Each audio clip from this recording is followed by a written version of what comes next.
Welcome back. 412-575-2600 is the number on the Borders and Borders hotline. Josh Taylor, Paul Zeise here in the Island Contracting Nightly Sports Call, powered by FanDuel Sportsbook. Paul, we got to talk about the college football playoff. Alabama beats Notre Dame earlier today by 17. I believe the spread was on 19.5 at kickoff. So Notre Dame with the late cover for those of you interested.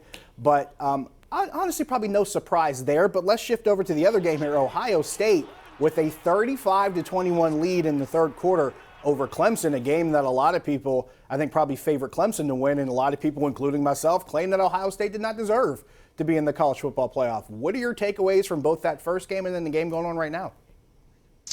Well, there's two discussions, Josh. Do you deserve to be there, and are you good enough to be there? Those are probably the two discussions that people sometimes get mixed up. To me, Ohio State is definitely one of the four best teams in the country. There's no question about it. They have been all year. Agreed. The question is in this year with the pandemic and everything, with guys having to get tested 3-4 times a week, with all the other things that go on, the long season wears on. You can see there's a lot of fatigue in all of these teams. Is it fair that a team that only had to play 6 times and therefore, got out of some of the ugly part of the season, really, for 4 or 5 weeks of it?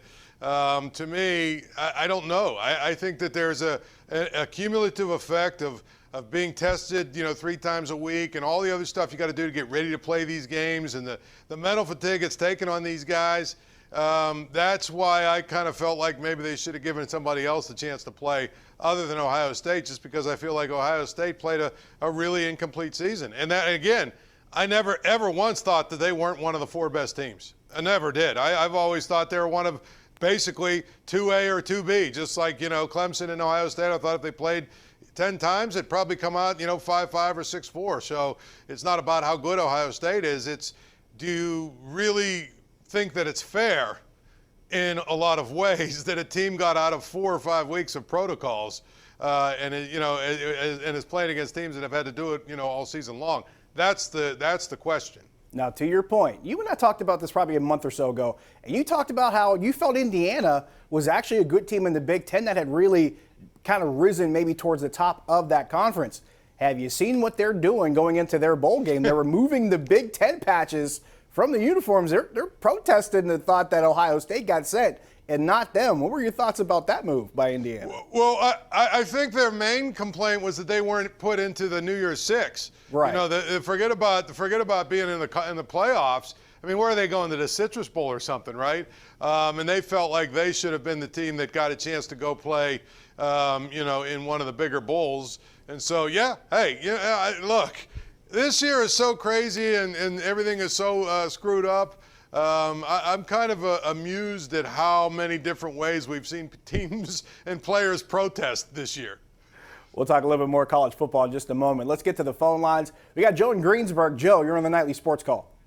Yeah, instead of creating a problem, making Randolph start, why don't they make Dobbs start?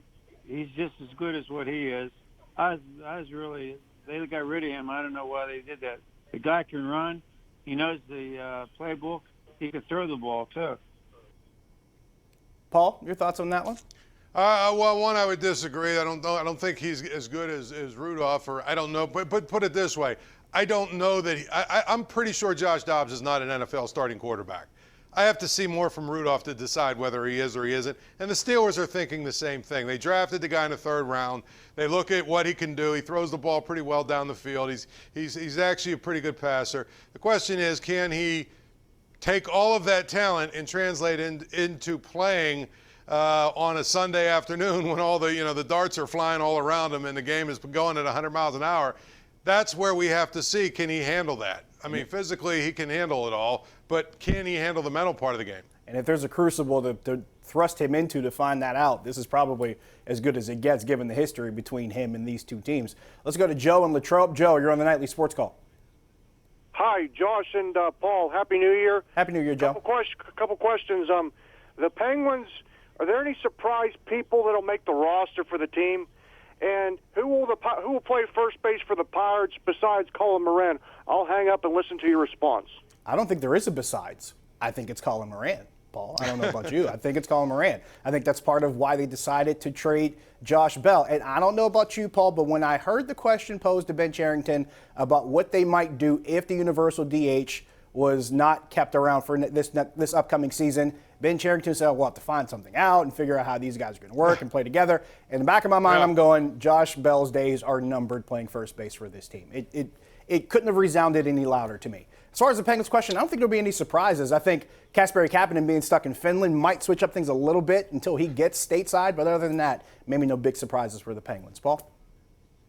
Well, no, I mean, I would agree with that. And I think, again, with respect to the Pirates, I mean, as far as the Penguins, I think we pretty much know who's going to be on the roster and who's not. But as far as the Pirates go, I mean, I don't know what even other good options they have for first base other than Colin Moran, because they DFA'd Osuna, right? Yep. Josh Bell is obviously gone. I mean, they've heard names like Will Craig. I hope that Colin Moran is ready to play a whole lot of games, because I can't see how they're going to not put him out there almost every night. Got a tweet from Mark who says it's obviously some type of intimidation factor for Cleveland for the coach trying to invoke it, sending Myles Garrett out for the coin toss. Seems like it's a little poke at Mason Rudolph. It wouldn't surprise me. Now, here's the thing for me, Paul, I think you pointed this out. He's a first-year coach, so it's not like it's Freddie Kitchens doing this. That I might think a little bit more into. If, for me personally, maybe if I'm looking at a different way instead of making it a Mason Rudolph issue, this also could be the biggest game of the season for the Browns because they need to win to make the playoffs. And he is, for all intents and purposes, probably their best player. That's probably what Kevin Stefanski's thinking, but I'm sure some of Myles Garrett's teammates are thinking something else. Well, how about just send Baker Mayfield out there? There's that too. You know what I mean? Just make it easy. If you send him out there, he's the quarterback and this and that. There's not really a history between him and the Steelers. You send him out there and you don't make it a big thing. Now it's a 2-day storyline. Now it's something people are going to be talking about. I guess the good thing is there probably isn't any media sessions tomorrow, so they won't have to answer questions about it. But why do this? It's a good way to look at it. I think that's fair. And honestly, there's so much tied to Baker Mayfield. I think the acquisition and the acceleration of Baker Mayfield is probably what's fueling a lot of outside interest as far as where the Browns can go. A lot of that hysteria that started last year was surrounding Baker Mayfield. So I think that's a fair way to look at it. Let's go to Kathy and Derry. Kathy, you're on the Nightly Sports Call. Hi, Paul. Hi, Josh. Hi, Kathy. Happy New Year, and Happy thank New you Year. for taking my call. I was just wondering your input about taking Ben out of the game on Sunday and having Mason play. I don't know. I pray that they're going to win, but I know it's not going to hurt them if they don't win, but we need the Steelers to win. I'll hang up and hear what you have to say. Appreciate the call, Kathy. It's really a health for Ben Roethlisberger's standpoint. It's really that, I'm pretty sure, considering the fact that it's not just him. It's Marquise Pouncey. It's Cam Hayward. It's T.J. Watt. There's guys that they are trying to preserve for the playoffs, and let's not kid ourselves. Don't get me wrong. It's great to beat Cleveland Sunday because beating Cleveland's always fun. You want to maybe try to compete for that second seed in the AFC if Buffalo loses. But the guy that they need more than anybody to be healthy and at his absolute healthiest, if possible, in the playoffs is Ben Roethlisberger. That's why he's not playing. We want to make sure he's 100%. No, I would agree. And Josh, here's the thing.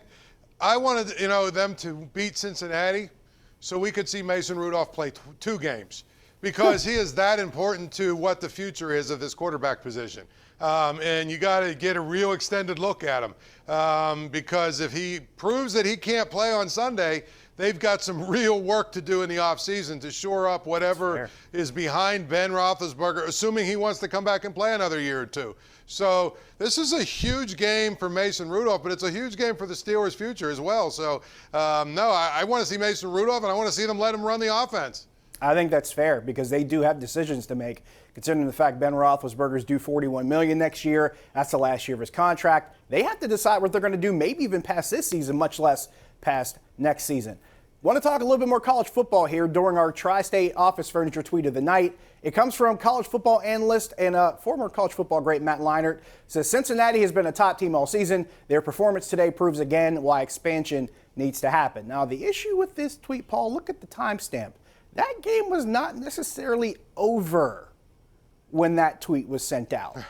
With that notwithstanding, they ended up losing that game to Georgia. Georgia came back and won. But do you still feel like Cincinnati is a case why expansion needs to happen? Well, they are, but I think, not necessarily because I think they could compete with the other teams that are playing, tonight or whatever. I think that the big thing is college football is really, really in trouble here, Josh, because there's only 2 games that matter. Yep. And so you're going to start to see more and more guys opt out. You're going to see guys, teams that are holding back, players, seniors that don't, that have NFL futures not want to play. Some teams now this year actually opted out of bowls. I think we'll see some other teams do that in the future.